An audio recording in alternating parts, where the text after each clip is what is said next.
Hello, Shana Puthenkot here. നമ്മൾ people development എൻവയൺമെൻറ്റിൽ നിന്ന് പ്രീവിയസ് ഇയർ ചോദിച്ചിട്ടുള്ള ക്വസ്റ്റ്യൻസിൽ നിന്ന് എടുത്തിട്ടുള്ള കുറച്ച് ടേംസാണ് മൈൻഡ് മാപ്പായിട്ട് നമ്മൾ ഡിസ്കസ് ചെയ്യാൻ പോകുന്നത്. ഓക്കെ, സോ നമുക്ക് ബ്രീഡർ റിയാക്ടർ എന്ന് പറയുന്ന ആ ഒരു ഏരിയയിൽ നിന്ന് സ്റ്റാർട്ട് ചെയ്യാം.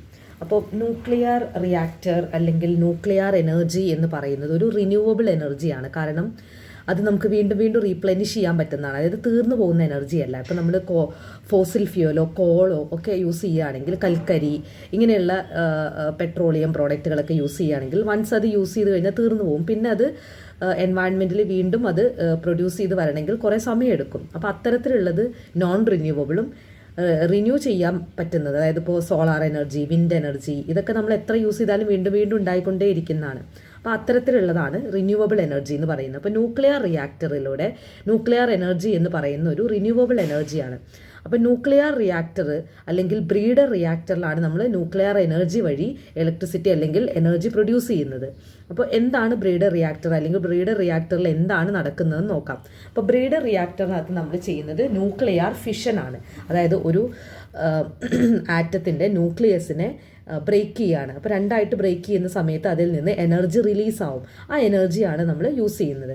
അപ്പോൾ ഇതിനെ ബ്രേക്ക് ചെയ്യാൻ, അതായത് ന്യൂക്ലിയസിനെ ബ്രേക്ക് ചെയ്യാൻ വേണ്ടിയിട്ട് നമ്മളൊരു മെറ്റീരിയൽ ആഡ് ചെയ്യും. അതിനെയാണ് ഫിസൈൽ മെറ്റീരിയൽ എന്ന് പറയാം. അപ്പോൾ ഫിസൈൽ മെറ്റീരിയലായിട്ട് നമ്മൾ കോമൺലി യൂസ് ചെയ്യുന്നത്, ഇന്ത്യയിലൊക്കെ കോമൺലി യൂസ് ചെയ്യുന്നത് യുറേനിയം 235ഉം പ്ലൂട്ടോണിയം 239ഉമാണ്. ഈ രണ്ട് എലമെൻറ്റ്സ് ആണ് നമ്മൾ ഒരു ന്യൂക്ലിയസിനെ കട്ട് ചെയ്യാൻ വേണ്ടി അല്ലെങ്കിൽ സ്പ്ലിറ്റ് ചെയ്യാൻ വേണ്ടിയിട്ട് യൂസ് ചെയ്യുന്നത്. അപ്പോൾ ആ യൂസ് ചെയ്യുന്ന മെറ്റീരിയലിനെയാണ് ഫിസൈൽ മെറ്റീരിയൽ എന്ന് പറയുന്നത്. അപ്പോൾ നമ്മൾ പ്രത്യേകം മനസ്സിലാക്കേണ്ടത്, ഒരു ബ്രീഡർ റിയാക്ടറിൽ ഫിസൈൽ മെറ്റീരിയൽ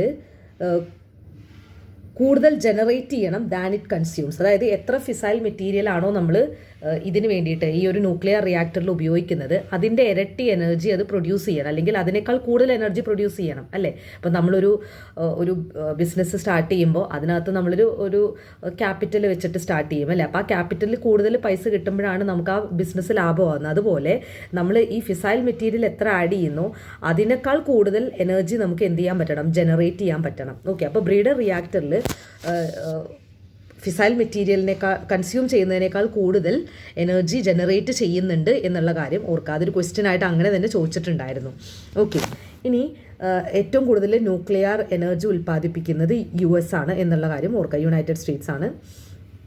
പിന്നെ രണ്ട് തരത്തിലുള്ള ന്യൂക്ലിയർ റിയാക്ടറുകൾ അല്ലെങ്കിൽ ബ്രീഡർ റിയാക്ടറാണ് അവൈലബിൾ ആയിട്ടുള്ളത്. അതിലൊന്ന് ഫാസ്റ്റർ ബ്രീഡർ റിയാക്ടറും രണ്ടാമത്തത് തേർമൽ ബ്രീഡർ റിയാക്ടറുമാണ്. ഫാസ്റ്റർ ബ്രീഡർ റിയാക്ടർ എന്ന് പറയുന്നത് അവിടെ കൂളൻ്റ് ആയിട്ട് ഉപയോഗിക്കുന്നത് ലിക്വിഡ് സോഡിയമാണ്. ഈ കൂളൻ്റ് എന്ന് പറയുന്നത് ഈ ബ്രീഡർ റിയാക്ടറിൽ നമ്മൾ ഈ യുറേനിയം 235 പ്ലൂട്ടോണിയം 239 എന്നൊക്കെ പറയുന്ന ഫിസൈൽ മെറ്റീരിയൽ ആഡ് ചെയ്തിട്ട് ഈ ആറ്റത്തിന് സ്പ്ലിറ്റ് ചെയ്തുകൊണ്ടിരിക്കുകയാണ്, അതിൻ്റെ ന്യൂക്ലിയസിനെ ഫിഷൻ നടത്തിക്കൊണ്ടിരിക്കുകയാണ്. അപ്പോൾ സ്വാഭാവികമായിട്ടും ഇതിനകത്ത് ചൂട് കൂടും. അപ്പോൾ ഈ ചൂട് കൂടി ഇത് മെൽറ്റായി പോവാതിരിക്കാൻ വേണ്ടിയിട്ട് ഇതിനകത്ത് കൂളൻ്റുകൾ യൂസ് ചെയ്യും, അതിനൊന്ന് തണുപ്പിക്കാൻ വേണ്ടി. അപ്പോൾ ഫാസ്റ്റർ ബ്രീഡർ റിയാക്ടറിൽ യൂസ് ചെയ്യുന്ന കൂളൻ്റ് ലിക്വിഡ് സോഡിയമാണ്. തെർമൽ ബ്രീഡർ റിയാക്ടറിൽ യൂസ് ചെയ്യുന്നത് ഹെവി വാട്ടർ അഥവാ D2O ആണ് കൂളൻ്റായിട്ട് ഉപയോഗിക്കുന്നത്. അപ്പോൾ ഹെവി വാട്ടർ എന്ന് പറയുമ്പോൾ സാധാരണ വെള്ളത്തിൻ്റെ ഇക്വേഷൻ എന്താണ്, H2O ആണ് കെമിക്കൽ ഫോർമുല എന്ന് പറയുന്നത്. ഇവിടെ ഹൈഡ്രജൻ്റെ തന്നെ ഐസോട്ടോപ്പായ ഡ്യൂട്ടീരിയം, ഐസോട്ടോപ്പ് എന്ന് പറയുന്നത് വേരിയൻ്റ് എന്നുള്ളൊരു അർത്ഥത്തിൽ ഓർത്താൽ മതി, അല്ലേ? കെമിസ്ട്രിയിൽ വരുന്നൊരു ടേമാണ്, ഡീറ്റെയിൽ ആയിട്ടൊന്നും പോകണ്ട. അതായത് H2Oയ്ക്ക് പകരം D2O വരും, അതാണ് ഹെവി വാട്ടർ. അപ്പോൾ ഹെവി വാട്ടറിൻ്റെ കെമിക്കൽ ഫോർമുല എന്ന് പറയുന്നത് D2O ആണ്. ഡ്യൂട്ടീരിയം എന്നാണ് D സ്റ്റാൻഡ് ചെയ്യുന്നത്. ഓക്കെ, അപ്പോൾ അതായിരിക്കും കൂളൻ്റ് ആയിട്ട് തെർമൽ ബ്രീഡർ റിയാക്ടറിൽ യൂസ് ചെയ്യുന്നത്. ഓക്കെ, ഇത്രയാണ് നമ്മൾ ബ്രീഡർ റിയാക്ടറുമായി ബന്ധപ്പെട്ട് മനസ്സിലാക്കേണ്ടത്. പിന്നെ നമ്മൾ ഇതിനകത്ത് ഒരു റേഡൺ റോഡ് യൂസ് ചെയ്യും,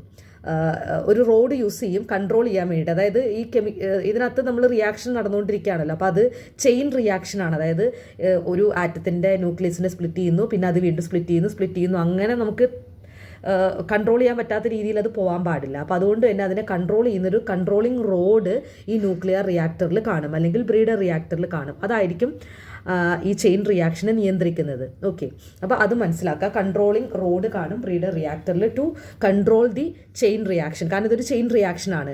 ആ ന്യൂക്ലിയസ് സ്പ്ലിറ്റ് ചെയ്യുന്നു, അത് ആ രണ്ടെണ്ണം സ്പ്ലിറ്റ് ആയത് വീണ്ടും സ്പ്ലിറ്റ് ചെയ്യുന്നു, അങ്ങനെയാണ് എനർജി റിലീസ് ചെയ്യുന്നത്. സോ അതുകൊണ്ട് അതിനെ കൺട്രോൾ ചെയ്യാൻ ഒരു റോഡ് വേണം, അതിനെയാണ് കൺട്രോളിങ് റോഡ് എന്ന് പറയുന്നത്. ഓക്കെ, സോ ഇത്രയും കാര്യങ്ങളാണ് നമ്മൾ ന്യൂക്ലിയർ റിയാക്ടർ അല്ലെങ്കിൽ ബ്രീഡർ റിയാക്ടറുമായി ബന്ധപ്പെട്ട് എക്സാം പോയിന്റ് ഓഫ് വ്യൂവിൽ മനസ്സിലാക്കേണ്ട കാര്യങ്ങൾ.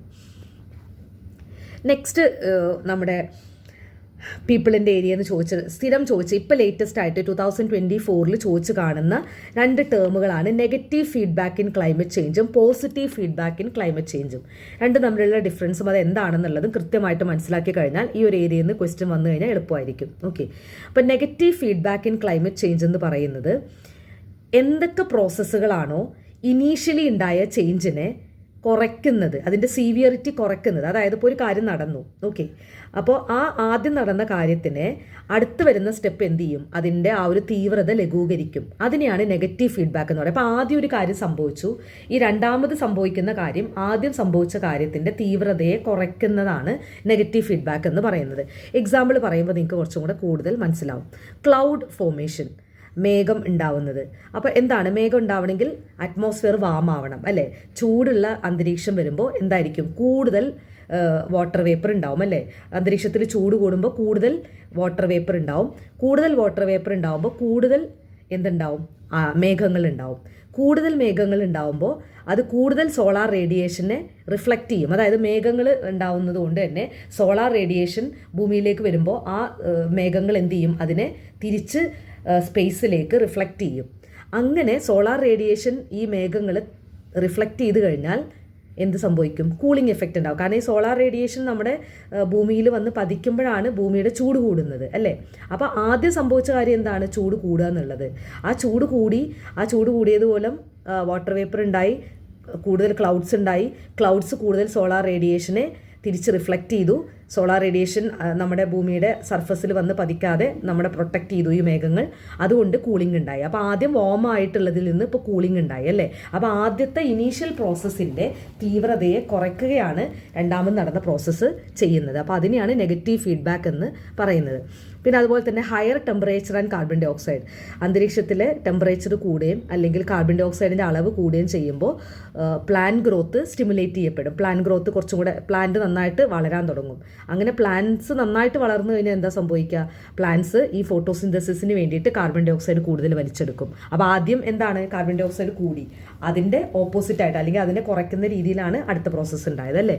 ഇപ്പോൾ കൂടുതൽ കാർബൺ ഡൈ ഓക്സൈഡ് അബ്സോർബ് ചെയ്യുന്നു എന്നുള്ള കാര്യം ഓർക്കുക. അപ്പോൾ നെഗറ്റീവ് ഫീഡ്ബാക്ക് എന്ന് പറയുമ്പോൾ ഇനീഷ്യൽ ചേഞ്ചിൻ്റെ സിവിയറിറ്റീനെ ഡിക്രീസ് ചെയ്യുവാണ് ദി അപ്കമിങ് പ്രോസസ്സ് എന്ന് പറയുന്നത്. So that is negative feedback in climate change. ഇനി ഇതിൻ്റെ നേരെ ഓപ്പോസിറ്റാണ് positive feedback in climate change എന്ന് പറയുന്നത്. ഇവിടെ എന്താ ചെയ്യണമെന്ന് വെച്ചിട്ടുണ്ടെങ്കിൽ ഇതൊരു സെൽഫ് ആംപ്ലിഫയിങ് സൈക്കിളാണ്. അതായത് ഒരു പ്രോസസ്സ് അടുത്ത പ്രോസസ്സിനെ ആംപ്ലിഫൈ ചെയ്തുകൊണ്ടിരിക്കും, അതിനെ കൂട്ടിക്കൊണ്ടിരിക്കും. നേരത്തെ സിവിയറിറ്റി കുറയ്ക്കുകയാണെങ്കിൽ ഇവിടെ സിവിയറിറ്റി ആംപ്ലിഫൈ ചെയ്തുകൊണ്ടിരിക്കുകയാണ്, ഓർ സിവിയറിറ്റി കൂടിക്കൊണ്ടിരിക്കുകയാണ്. അതായത് the next step will amplify the previous step, അതാണ് ഉദ്ദേശിച്ചത്. ഓക്കെ, ഇപ്പോൾ ഒരു എക്സാമ്പിൾ പറയുകയാണെങ്കിൽ എർത്ത് വാം ആവുമ്പം ഐസും സ്നോയും മെൽറ്റ് ആയിക്കൊണ്ടിരിക്കും. അപ്പോൾ ഇതൊരു ചെയിൻ റിയാക്ഷൻ പോലെയാണ് എന്നുള്ളത് മനസ്സിലാക്കുക. അപ്പോൾ positive feedback is self amplifying cycle. അതൊരു ചെയിൻ റിയാക്ഷൻ പോലെ ആദ്യത്തെ initial step would amplify the second step. മറ്റേത് ഇനീഷ്യൽ സ്റ്റെപ്പിനെ സെക്കൻഡ് സ്റ്റെപ്പ് എന്ത് ചെയ്യുവാണ്, റെഡ്യൂസ് ചെയ്യുകയാണ് ചെയ്യുന്നതെങ്കിൽ ഇത് initial step is actually helping to എന്താണ്, ഇൻക്രീസ് ദി കമ്മിങ് സ്റ്റെപ്സ്. അതാണ് വ്യത്യാസം എന്ന് പറയുന്നത്. അപ്പോൾ പോസിറ്റീവ് ഫീഡ്ബാക്ക് ഇൻ ക്ലൈമറ്റ് ചേഞ്ചും നെഗറ്റീവ് ഫീഡ്ബാക്ക് ഇൻ ക്ലൈമറ്റ് ചേഞ്ചും എക്സാമ്പിളാണ് കൂടുതലും എക്സാമിന് ചോദിച്ച് കണ്ടിട്ടുള്ളത്. സോ കോൺസെപ്റ്റ് മനസ്സിലായി കഴിഞ്ഞാൽ എക്സാമ്പിൾ തന്നു കഴിഞ്ഞാൽ അത് ഈസി ആയിരിക്കും. അതുപോലെ തന്നെ ബ്രീഡർ റിയാക്ടർ ഇപ്പോൾ കൂടുതൽ ചോദിക്കുന്നുണ്ട്.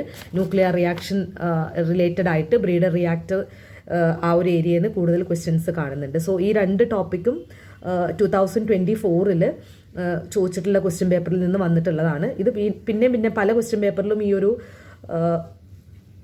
ടോപ്പിക്ക് റിപ്പീറ്റഡ് ആയിട്ട് ചോദിച്ച് കണ്ടിട്ടുണ്ട്. So it is very important. Thank you.